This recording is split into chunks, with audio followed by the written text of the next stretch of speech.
Hi friends, இன்றைக்கி வந்து சக்கரவள்ளி கிழங்கு, அதாவது ஸ்வீட் பொட்டேட்டோ வச்சு ஒரு சப்பாத்தி ரெசிபி தான் பார்க்க போகிறோம்.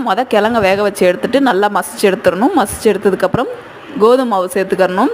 கோதுமை மாவு சேர்த்துட்டு நம்மளுக்கு வெங்காயம், பச்சை மிளகா இதெல்லாம் சேர்த்துக்கலாம். சேர்த்துட்டு காய் தேவைன்னா நம்ம கேரட்டு துருவி சேர்த்துக்கலாம், நல்லாயிருக்கும். லைட்டாக உப்பு போட்டுட்டு நல்லா சப்பாத்தி மாவு பதத்துக்கு பிசைஞ்சு எடுத்துக்கணும்.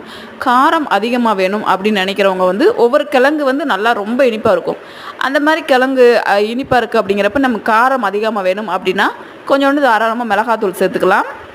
நான் இப்போ வந்து கேரட்டு, பச்சை மிளகா, வெங்காயம் இது தான் சேர்த்துருக்கேன். சேர்த்துட்டு நம்ம நல்லா பிசைஞ்சு எடுத்துக்கலாம். சப்பாத்தி மாவு பதத்துக்கு நல்லா பிசைஞ்சு எடுத்துட்டு தேய்ச்சி எப்பயும் போல் நம்ம சப்பாத்தி சுடுற மாதிரியே சுட்டு சாஸ் ஊற்றி சாப்பிட்றப்ப ரொம்ப டேஸ்ட்டாக இருக்கும். குழந்தைங்க வந்து வெறுங்கிழங்கா கொடுக்குறப்ப கண்டிப்பாக சாப்பிட மாட்டாங்க. இந்த மாதிரி கொடுக்குறது விரும்பி சாப்பிடுவாங்க. அதனால் இந்த மாதிரி ட்ரை பண்ணி கொடுங்க குழந்தைகளுக்கு.